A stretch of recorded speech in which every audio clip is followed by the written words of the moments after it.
మేకపోతు గాంభీర్యమా లేదంటే గనక నిజమైన యుద్ధమా? ఇరాన్ వ్యవహార శైలి ఇప్పుడు తేలాల్సి ఉంది. ఎందుకంటే గతంలో కూడా ఇజ్రాయెల్ మీద ఎట్లాగే దాడి చేసింది, కాకపోతే అక్కడతో ఆగిపోయింది. ఇజ్రాయెల్ మళ్ళీ ఇరాన్ మీద దాడి చేసింది, అప్పుడు ప్రతీకారం తీర్చుకుంటామన్నది చేయలేదు.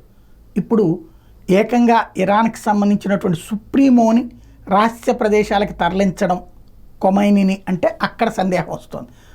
అదే సందర్భంలో ఇరాన్ పైకి గంభీరంగా చెప్తున్న నిజమైన యుద్ధం చేయగలదా? రష్యా, చైనా, ఉత్తర కొరియా సహకరిస్తానంటే పెను యుద్ధం చేయగలుగుతుంది. అదే సందర్భంలో అమెరికా, యూరప్ దేశాలన్నీ కలిసి కనుక ఇజ్రాయెల్ వెంట ఉండి దాడి చేస్తే ఏమవుతుందన్న భయం దాన్ని వెంటాడుతోంది. ఎందుకంటే ఒకప్పుడు అవన్నీ కలిస్తే ఇరాన్కి సహకరిస్తే ఇరాక్ సర్వనాశనమై చివరికి ఇరాక్ అధ్యక్షుడు ఉరి తీయబడ్డాడు. అలాంటి స్థితి తనకు వస్తుందన్నటువంటి భయం ఇరాన్కు ఉంది.